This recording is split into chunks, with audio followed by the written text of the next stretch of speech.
Hello and welcome to There's No Business Like, a podcast where friends and industry colleagues explore topics and interview leaders in our industry of professional theatrical touring. Hello, everyone, and welcome back to There's No Business Like. My name is Kevin Maynard. I am your host for today, and today we're going to do something a little bit different. Our fellow host will join us on the back end of this conversation to talk about our conversation, but today's guest is Matthew Smith. Matt Smith is a personal trainer and massage therapist in Galesburg, Illinois. He also happens to be my personal trainer and good friend. I brought Matt in today to talk about a more holistic approach to arts and culture and talking about how your mind and your body help us perform better, not just in our daily lives, but also our work lives. You know, really looking at the things that play into making us better at our job that aren't just, the skills we have inside our offices and at conferences. So Matt, thank you for joining me here today on There's No Business Like. Thanks so much for having me. So Matt, let's sort of dive into a couple of things. I want to talk about your background. How did you get into what you're doing now? And maybe talk a little bit about what you're actually doing now. I am a part of that great resignation that we all remember from a few years ago, having had a career of 15 years, kind of in the mental health field, working in not-for-profit, and then deciding enough was enough around that COVID time. Switching things completely up, moving into fitness and also moving into massage therapy. It was quite a change for me. It's been a really positive experience. They always say, don't be afraid to suck at something new. Well, here I am sucking at something new. Matt, I'm really actually curious. You did this, like you said, like during COVID times, a notoriously very stable time in our lives. What was that like to start a brand new endeavor amongst all that uncertainty? Yeah. So I am very grateful because for me, I feel like even though it was a risk, I have amazing family and friends who've supported me through the whole thing. And that's where you find a lot of inspiration from other people.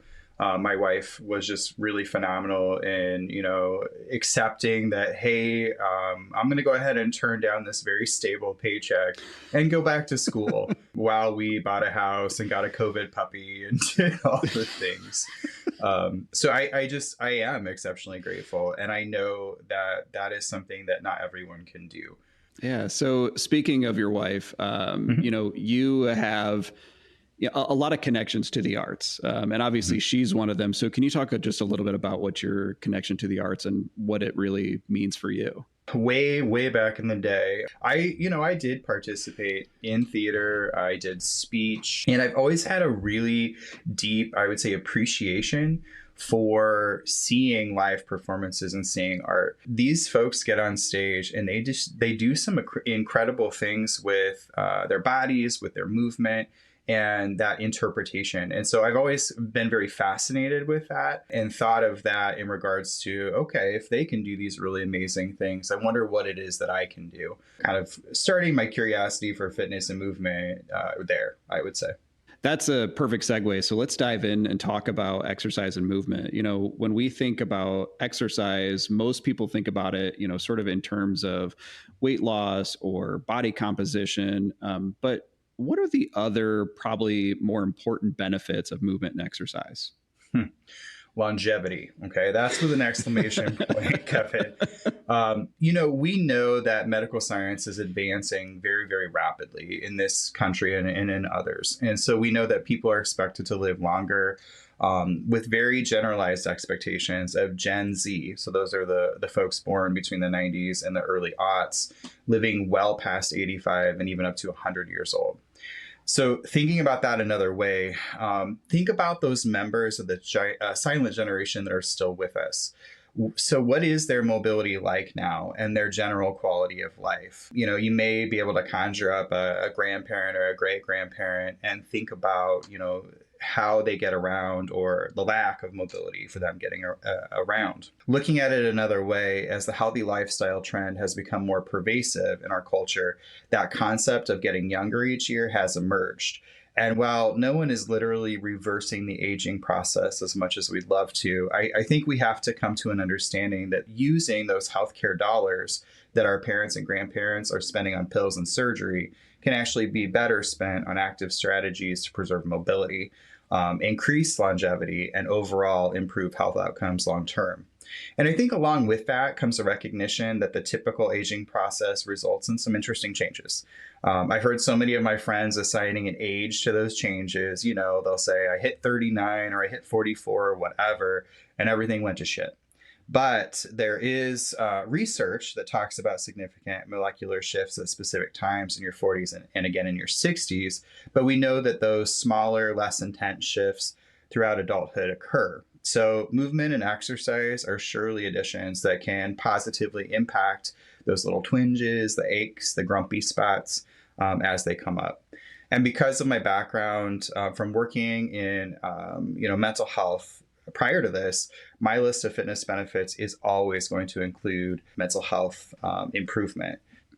Matt, that's actually really interesting because I think, I think back to when I was living in Galesburg. I think you and I started working out together mostly as a mental health benefit. I think it was so I didn't murder someone in my everyday life.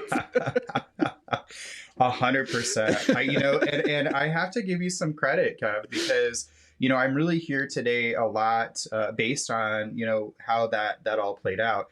I kind of recall that maybe we were having some adult beverages after a board meeting of some sort. Seems unlikely. Yeah, sure.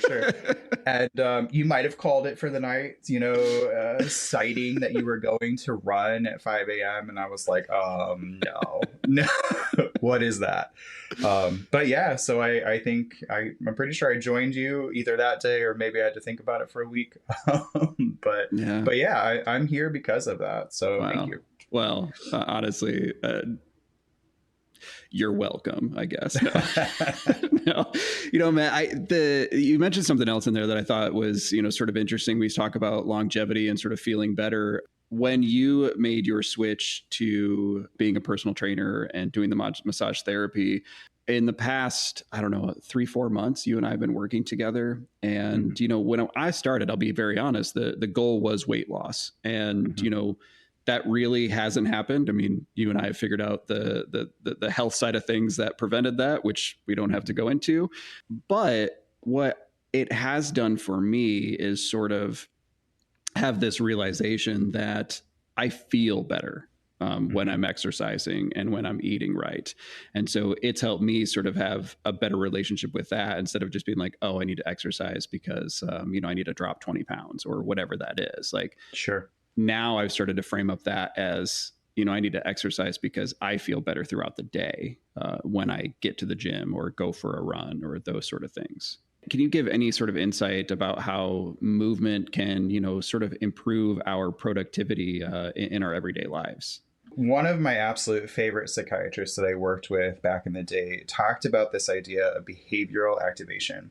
And it's the concept that exercise, movement, physical activity, really of any sort, can help to combat symptoms of depression. But when I think about it now and in talking to the clients I work with, it does seem like so much more.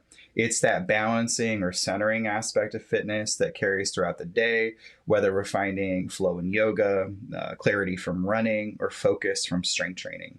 Those feelings carry on well past the session and can really truly improve your overall function for the rest of the day. Does it improve the creativity and your cognitive ability?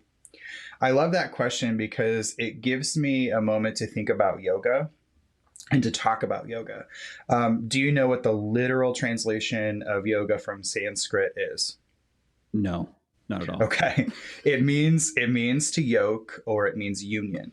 And that union that yogis are describing is the connection between the mind, body, and the spirit. When I first was exposed to yoga practice, it was really very much that gym version consisting of benefits of stretch or activation for muscle groups. It wasn't incredibly, it didn't have a whole lot of depth to it, I guess I would say. So even in my earliest experiences in the studio, I was under kind of that false sense that our intent was to make perfect cookie cutter shapes with the body. And I think that's often how we perceive yoga in the Western world. However, when we toss aside those preconceived notions and start to truly explore the poses and be curious about the flow, you might recognize that it is truly a journey into the creative ways we can get to the asanas and develop a deeper understanding of the ways our body can move or stabilize. I love that approach, and I use it in my classes because I feel like it gives the participants kind of that agency to explore. Can I push a little deeper into the pose? Do I need a new way to come into this space? Similarly, I see art that really has, quote unquote, soul or lasting impact, having that same ability to explore a new facet of the human experience. One sort of last question. This is something I think we all hear a lot. I see last question on the exercise front. What do you tell someone who says that they're, too busy to work out? And, with that, or I guess on top of that, are there ways that people can incorporate movement into their everyday lives that increases their movement, but may not feel like traditional exercise because some people just aren't into that? Sure. It's the number one pushback. I mean, anytime I have a new person sitting in the office there at the gym, that is almost guaranteed what they're going to tell me. While I know every single person's time and energy is finite, after all, there are so many hours in a day, there are a couple things that come up, things that we can talk about, things that we can do. And the first one, the biggest one, I would say, is planning. So I'm not just talking about putting that session on your calendar to set a reminder for the barbell class at the local gym. I'm talking about a 20-minute body weight session in the middle of your day with an alarm going off 5 minutes in advance. We have a lot of folks working from home, so we can create those spaces. It's just 20 minutes. It's 15 minutes. It's not a huge investment of time, but it does add up over the week. I'm also talking about that 15-minute walk from work to the beautiful green space that your tax dollars no doubt supported, or scheduling a 30-minute block to clear off that treadmill that has become a glorified clothes rack in your spare room. If you expect fitness to passively happen to you, I think you're going to find yourself very sadly disappointed. However, if you throw that gym bag in the back of the car on the way out the door, you have less of a chance of returning home immediately after that long, grueling day and planting yourself on the couch. I will fully admit I have an iPhone, so I'm that guy. Sorry to say, a little bit of an Apple snob, but I get that dreaded screen time report on a weekly basis. And I think if we're all being really honest with ourselves, those numbers can seem a little bit excessive from time to time. So if we take 30 or 45 minutes away from TikTok, from Reels, and put it towards movement in any way, shape, or form, it's going to make a change. When it comes to movement, those little modifications can go a long way. Excellent. Thanks, Matt. And maybe just become a personal trainer, because then you just get to work out all day, right? Is that there you go? That's why I did it. I mean, 100%. I figured you're like, look, I don't have to prioritize this. I just go to work and do it. So it is funny that you say that, because in my mind, I think the perception was, oh, hey, I'm going to be in a gym, so I get to just like party, lift all day long. And there are days where I come out of there and I go, God, did I even get 5-minute session in, from seeing clients and running classes? And it's crazy. Isn't that kind of funny that, like that perception of like, oh, like I will just be working out all the time. And then the reality is that like, you still have to prioritize your own exercise. 100%. 100%. Excellent. Matt, I want to shift a little bit onto this and talk about, a little bit about nutrition. So I'm curious how you frame up nutrition to your clients who are honestly just looking to feel better, like not trying to drop weight or change the way they look, put on muscle, but like you're just going, I want to stop feeling sluggish from the food that I'm eating. So like, what do you tell them? We've already talked about the easy part of this, right? Give me a barbell loaded with plates any day before we have to talk about nutrition. But really, though, I do feel like we do in America have as of yet to come to terms with that concept of diet culture. We know all the fad diets. We know keto, paleo, carnivore, no fats, only fats, lemon and cayenne pepper cleanse. The way that I approach it with clients, Kev, is actually really simple. What are you willing to do? A lot of folks make excellent progress with consistently tracking macros, which is truly not even close to as difficult as it sounds. But that's the kicker. It needs to be consistent and they need to be willing to do it. I think of or find some ways to be consistent with any nutrition for them that is guided by an ounce of science. That's going to yield positive results. And small steps add up. I might start out someone who is really overwhelmed by the whole, idea of nutrition with adding just a little bit of protein into their daily intake. We might focus in from there on fiber, or we add a veggie to the plate at each meal. Before you know it, those habits around food have changed in a huge way from those small steps. Matt, you bring up a good point about like tracking macros, because I will say when I started doing it, I sort of, I was a bit overwhelmed just because I think like in my brain, like I was aiming for perfection. And, I was working with a trainer who was like, these are your goals to like what you want to be within on these sort of things. And, I quickly found that like it became much easier. Like after I just honestly did it for a week, and then, I started realizing like more or less what's in my food. Do people get sort of the same benefit if they're like, look, I don't want to worry about macros. Can I just worry about calories? Like, can I just go, look, I should be eating about 2,200 calories a day. I'm just going to focus on that. So it's an interesting question. And while I agree as far as like this idea, this concept of doing macros, if we can only, kind of get to a point where someone is willing to be consistent with kind of understanding that in versus out kind of thing, that's perfectly fine too. I want to reframe this just for a moment, because I think that this might illuminate that space, that idea of calories, and really what I think of about food in general, which is how it fuels our lives. So earlier this year, I had this amazing opportunity to spend a week at a yoga school near Playa Hermosa in Costa Rica. It was really transformative. And I'm so grateful to Lavender Lotus Yoga, that's my studio here in Galesburg, for hosting the retreat. But fairly early on, a group of us, willing and unwilling kind of early risers, developed this impromptu coffee club. Oh man, when I say that drinking fresh Costa Rican coffee with a spot of coconut milk in an open cantina with monkeys and birds calling back and forth was unreal to a farm boy from the Midwest, that is like the biggest understatement, right? So the thing that was really interesting about that particular part of the trip is that each morning we would see these deliveries being made to the school. It's fresh fruit, fresh vegetables, all the things.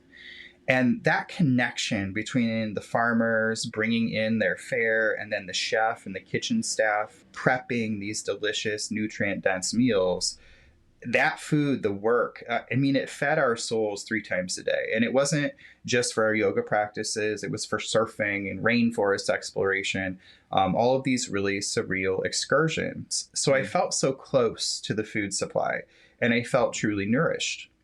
My food was fuel. And I brought that concept back to with me, back to the States, and started to really find new and creative ways to keep that focus in my day. My food isn't just calories; it is fuel. And so when we take that concept and we think about it in terms of tracking calories or thinking about that intake, it can make a really big like cognitive shift for people, where you connect yourself to that food supply, that idea of nourishment. Matt, are you just like basically telling me that like I should be eating nutrient dense foods like fruits and vegetables and protein? Like, that's such a boring take. Such a boring take. I'm sorry. I wish it was more sexy. I don't know what to give you. Look, if you could start working on the beer and pizza diet, like right. Send that my way. It's probably there right behind carnivore would be my guess. Yes. Finally, my people.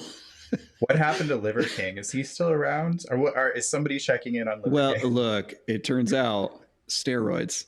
Oh, shit. Yeah. Who would have guessed? Who would have guessed that it wasn't the raw meat? Right. My gosh. So Matt, some people in the industry have to travel a lot, and we are getting ready to enter conference season as the time that we're recording this. So I'm curious, do you what tips do you have for those folks? Like, do you have, a favorite go-to meal or snack or something that you prioritize while you're traveling or flying, those sort of things? Yeah. The biggest thing we can do for ourselves, and we kind of already hit on this, is just be prepared and plan forward. When travel is on the docket, we prep the plane tickets, the luggage, the itinerary, but we probably don't spend a whole lot of extra time on the travel snacks, which is, to me, the most important part. It feels excessive at first, but taking just an extra 15 minutes to put in some of the protein balls or bites or squares or whatever you enjoy, maybe a travel trail mix that you put together, that can make a big difference, because eating smaller balanced snacks every 1.5 to 2 hours rather than expecting large sit down meals 3 times a day can actually play out pretty positively with the metabolism. That being said, live your life, enjoy that adventure, eat the seafood on the coast while you're there. Don't miss out. That's great. Also, a heck of a lot cheaper for you to pack your own snacks.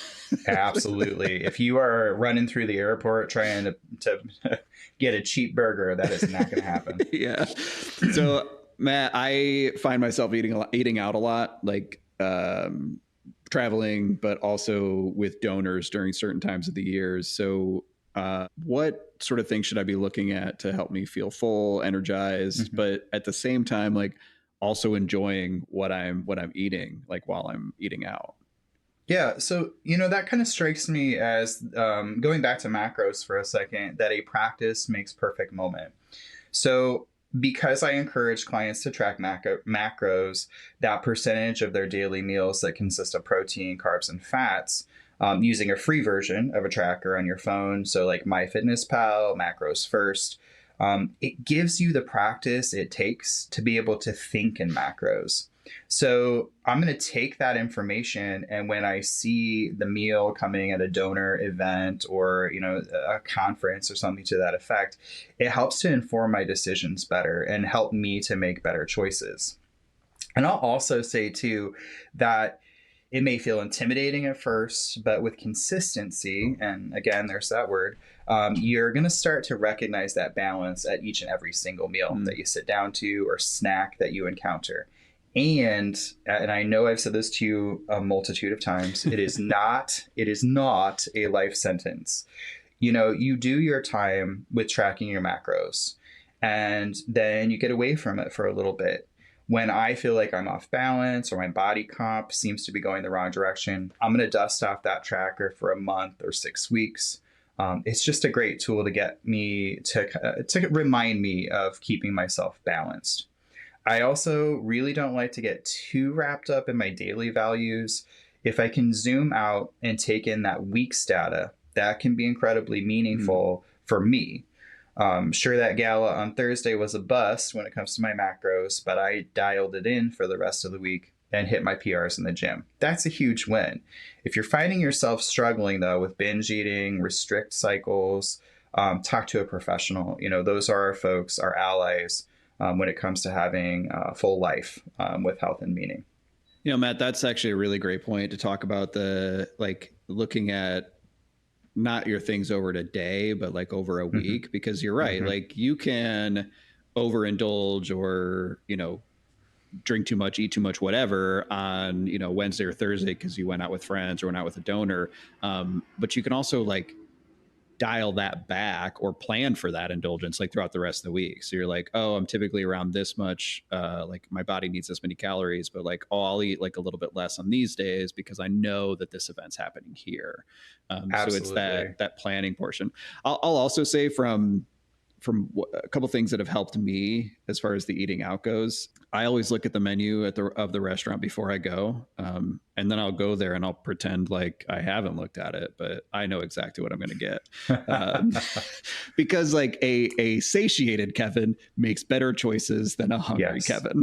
100%. 100%.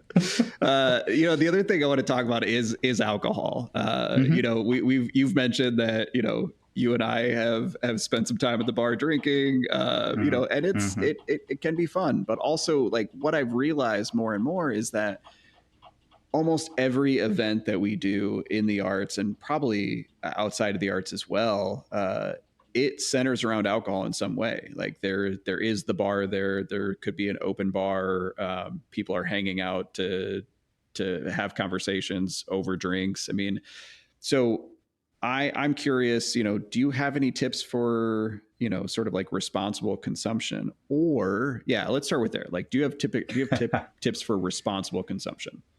So I'm glad you're asking me this question now and not 10 years ago. Yeah, very different answer. Right. So I think we all do mature in that concept of what moderation looks like. And if you're getting that vibe from me that all things can be good in moderation, you'd be spot on. I mean, I really do feel like that my personal experience has informed that.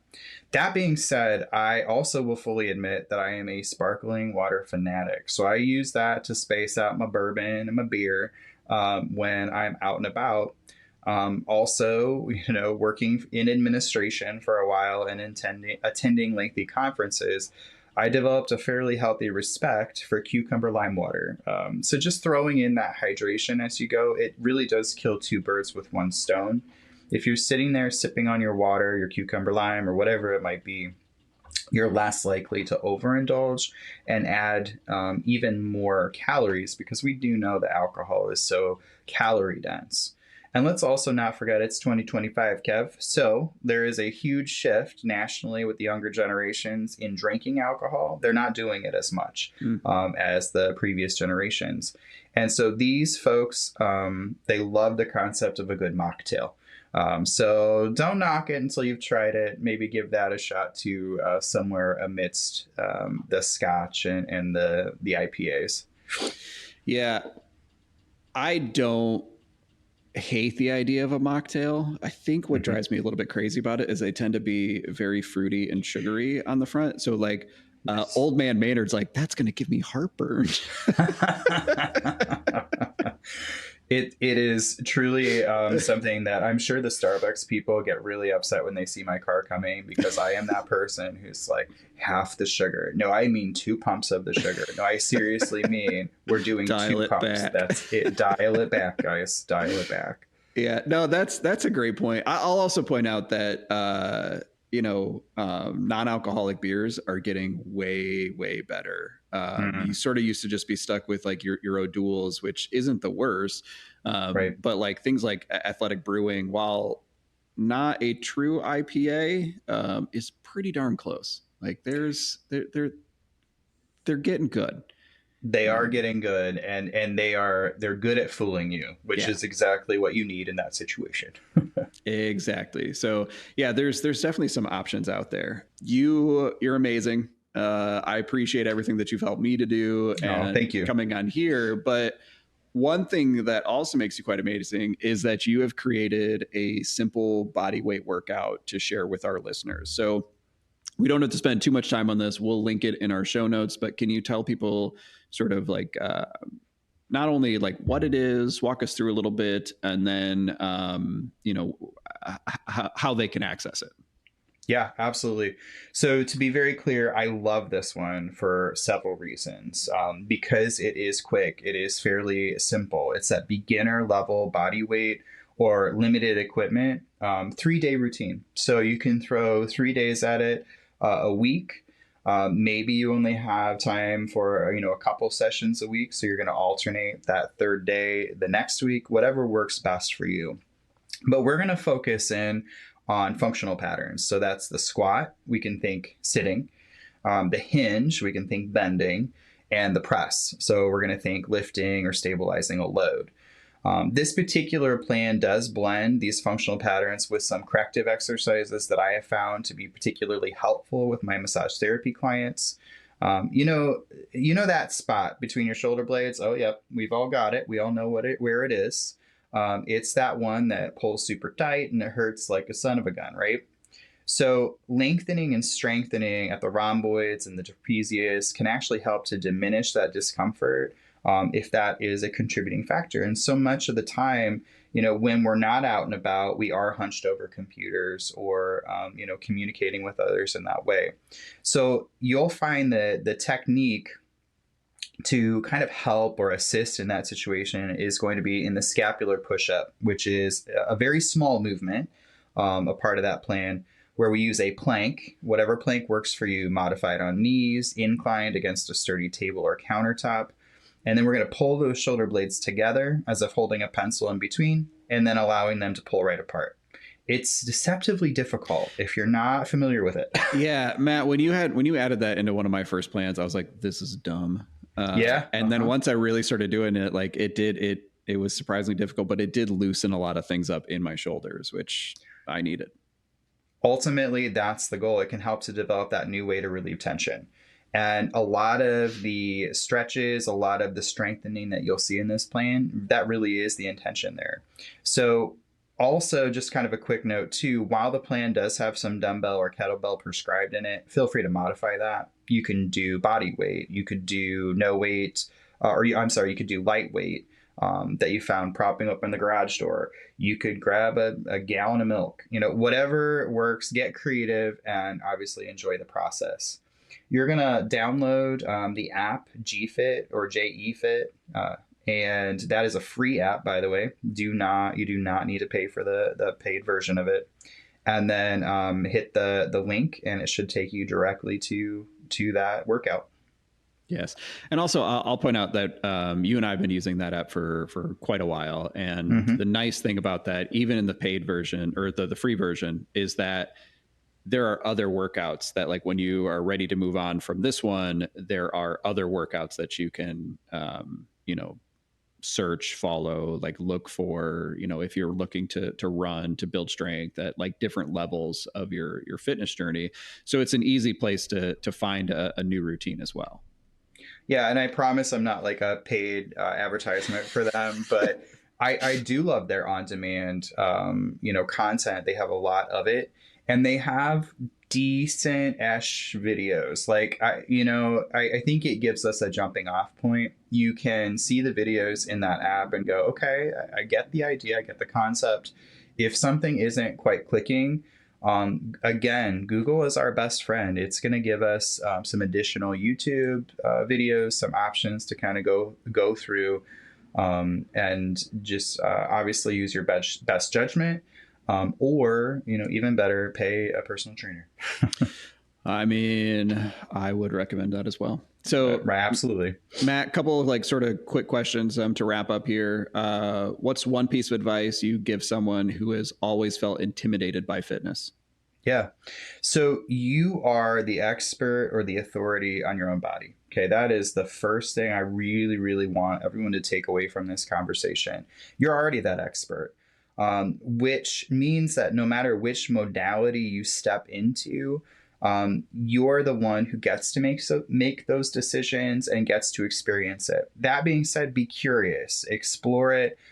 Your body really can do amazing things when we spend just a little bit of time and energy and focus in that realm. Today is that day that you get started to unlock that potential. Excellent. And how do you think people can find enjoyment in fitness? Okay, so you know this as well as anyone. Most people make fun of me for my hashtagging of all things. At my studio, the Movement Journeyman in downtown Galesburg, I do use the hashtag movement is a journey because I really think that reminds clients and myself that the getting there is the adventure. It's the fun part. In yoga, we set an intention for practice. It's something we want to focus on during that session. The goal is ultimately the why of coming to our mat that day. And at the end of the practice, we get to sit back and think about the awesome things that happened on that journey and that next big step forward. Excellent. If somebody's looking for a personalized approach to their fitness and their goals, where can they find you? Sure. You can check out the Movement Journeyman Studio on Vigaro. Again, that's in downtown Galesburg in Illinois. You can discover more about us. I have 2 very talented therapists working as well in that space. You can also follow us on the socials, the.movement.journeyman on Insta, or leave out the dots for Facebook. I am looking forward to breaking into the world of TikTok and Reels, but there's only so many hours in the day. So it might be a step too far at the moment. Matt, I cannot wait for your TikTok dance routines. That is what I'm looking for. Have you been reading my diary? Look, I just figure this is the next iteration. For sure. Matt, thank you so much for spending this time here today. I'm just going to leave just a few quick takeaways. We're going to drop a link to the GFit, JEFit workout that Matt has created for all of our listeners in the show notes. I will encourage you also, if you're looking for a macros or calorie tracker, I recommend Macros First. That's my preferred one. Also does more with the free, their free version does more than other popular calorie tracking apps free version. So big fan of that one. The scanner is huge. It's huge. So good. Yes. But yeah, just, like Matt said, fitness or like exercise and nutrition, is a journey. So, take some time, and, sort of remember, once you get back in the gym, or if you're going to the gym, nobody's paying attention to you. That's the key 100%. Thing that I've realized is that nobody cares. And these sort of things help our mental health. They help our cognitive abilities, our creativity, do really great things for us in our offices and not just, for our bodies. So Matt, thank you so much for sitting down with me today. Thanks again for having me. I sure appreciate it. My first question is, exactly what is a macro? Next question. No, for those that may not know, a macro it's really just the breakdown of proteins, carbs, and fats. Those are your macronutrients. Micronutrients, you get into things like vitamins and those sort of things. Add some sugar and some wheat and it sounds delicious. Exactly. No, that's super helpful because you guys talked a lot about macros. And I was like, wait a second, I missed the definition. So thank you for explaining that a little bit more. I really appreciated you bringing Matt on for this different perspective and thinking differently about how we can take care of ourselves as artists, arts administrators, technicians, crews that are on the road. All of us are living extremely different lifestyles within the same industry. So having this information just as food for thought, no pun intended, is great. A great thing for us to think about. That was very punny, Katie. I also appreciate the fact that we're focusing on the whole health, like what we eat and how we behave, how we act, and talking about mental health, all combined, not kind of separately. And here at Bardavon, they started this before I came, but I think it's fantastic. We pay for our staff to do yoga every week. Anyone that wants to participate, it alternates between our 2 venues, but we have a yoga instructor come and lead a free yoga class for our staff, and they love it. I don't participate because I don't know. I probably should, but I just haven't yet. I'm just too intimidated. But Brian, I love that idea. That could be your challenge for next week. You got to do it. Yeah. What's funny is I brought my daughter to work one day and it was a yoga day and the yoga instructor invited her to join and she did it. And I asked her afterwards, I'm like, how was it? And she actually had fun. She's like, you should do it. So I probably will at some point. Yeah, I'm with you, Brian. I love that idea. I think it's great. If it was at my venue, I probably wouldn't join in either. I prefer to sweat privately. However, though, I love that concept, though, of a workplace wellness initiative that people can participate in no matter sort of what their experience level or their comfort level with high impact exercise. Because I think when we say exercise, we think of, hitting the gym and lifting weights and doing stuff that's really high impact and very sweaty, to Kevin's point. But yoga is all about actually flexibility and longevity, as Matt was talking about, right? So it's stretching, it's strengthening, it's connecting your head, your heart, and your body for that, 30 or 45 minutes, however long you're spending. And I know after I practice yoga or do sort of low impact exercise, taking a walk with the dogs or whatever, like I feel that mind body connection so much more strongly. And it just takes me out of the everyday craziness and allows me to focus on one thing and one thing only, which does in turn spark a lot more creativity, like you were talking about. So I love that idea. And I love workplaces encouraging their employees to take that time to focus on themselves and focus on their own health and well-being too. And Katie, I think what you're saying too really underscores the longevity piece that Matt kind of started this interview with, and that like we are all projected to live a lot longer, and like we want to be able to keep that movement, and we want to be able to like really have our mental health intact. And it takes a lot to really have sort of the flexibility both mentally and physically that we want to be able to have long careers and to have long lives and to be fulfilled in and out of these careers, and especially as performers, to have that longevity in their ability to perform, that like really getting back to that mind body connection has to be so essential. Because like if we just live our lives in this like constant stress and disconnectedness, like that's going to wear us down. Absolutely. I also think the one thing that Matt and I really didn't touch on is like how little time commitment a workout routine actually takes, and what studies are showing behind this. I mean, it is just about adding 7 to 10 minutes into your day of some strength training or some walking. And we're talking strength training. I'm talking push-ups, squats, things that you can do without a gym, but mostly just getting your body to be mobile and active. So it doesn't take much. Obviously, if you're looking for body composition and those sort of things, like there's a whole other level of fitness there. But if you're focusing on like longevity and, your knees not giving out, some simple things like that will help. I also love the conversation about like, what is the thing you can change? Like, what is it that you can consistently commit to, or whether it's just like, I'm going to add in 10 more grams of protein, or like maybe fiber is a thing that matters. Like I started thinking about fiber a little while ago. I listened to a podcast about it and I was like, oh, okay. This sounds like something I'm interested in. And like, it's hard. It's hard to do that consistently every day. But like when you do, like you do feel better. And like, thinking about like how much of a deficit, especially of things like that many of us are in, it's like, all right, even if we don't do it consistently every day, like doing it sometimes also has to matter. Absolutely. It could be simple things too. And I know when I was at the Rialto, a woman I worked with asked for a standing desk, and we said, sure. And she said it changed her life. She not only lost weight and like felt better about herself, but she really enjoyed, she felt more productive. Like she did a lot of work on the phone and things, but standing while she was talking and being able to pace and just, move around, and just all it was a standing desk, and it changed her whole life, and she was happier and everything else because of it. I love that, Brian. And on the habits piece and sort of like making small changes, I was thinking about how do we implement these things in the various spaces we're in, right? Whether we're in an office, we're on the stage, backstage all the time, we're on a tour bus or flying to dates, right? If you're on a crew or you're a touring artist. And I was thinking about like just eating habits and how much processed food we eat and how much we sort of like grab and go on the run. So it's like, how do you change one thing, right? Or what sort of advice can you sort of implement in your daily life?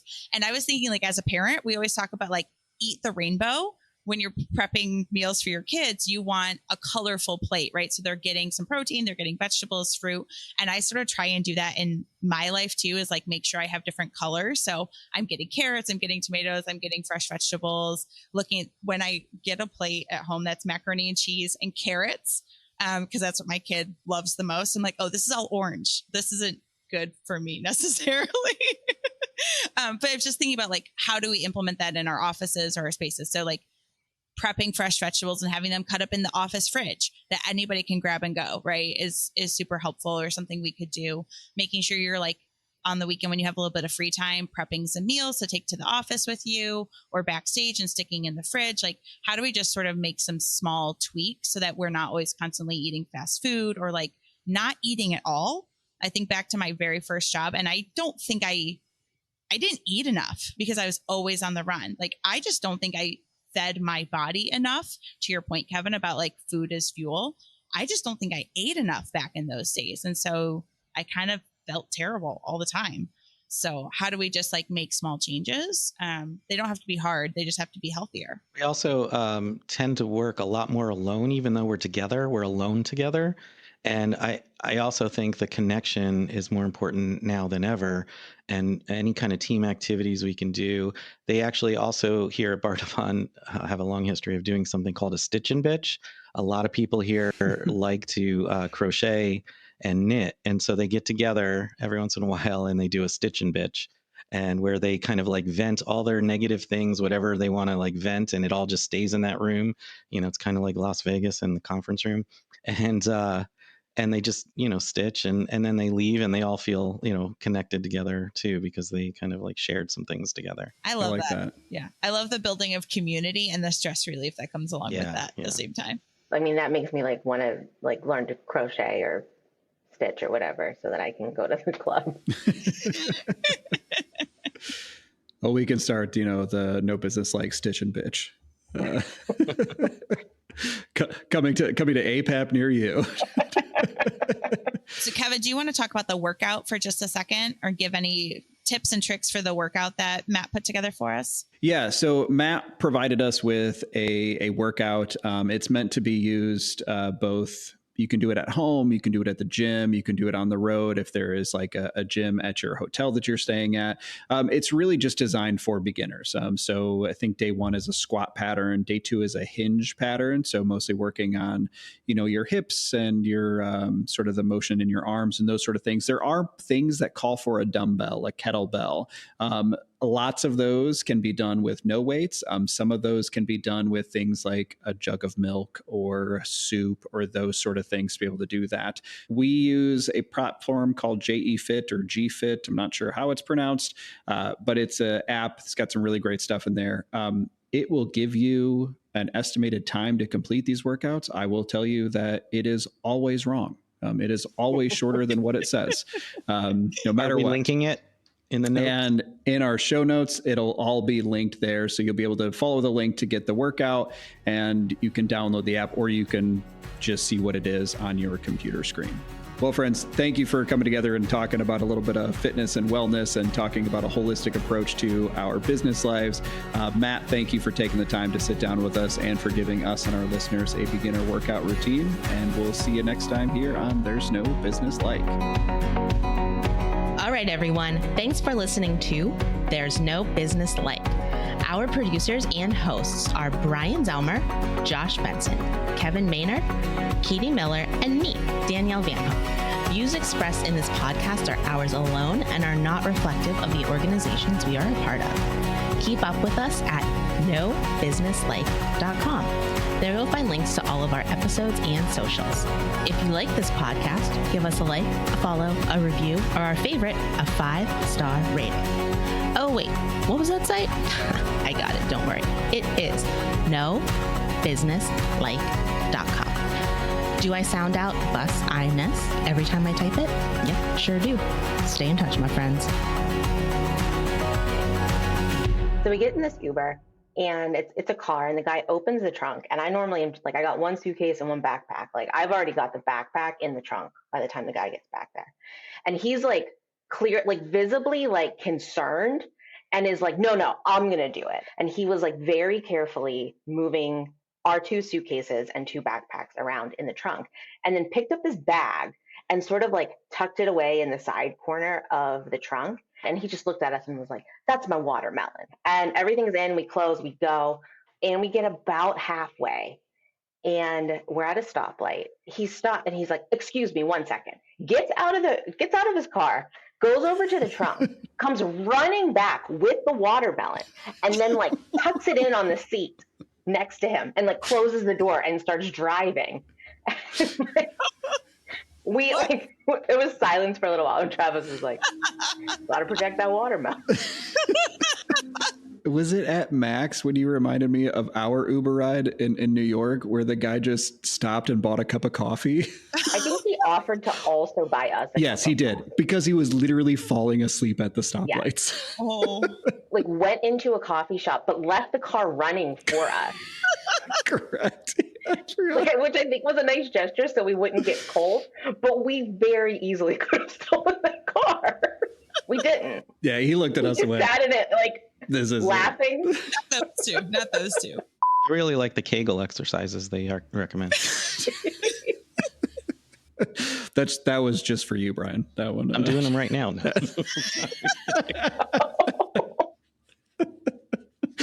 No, you just got to make one small change, Brian. It's going to turn your world around. That's right. That's it.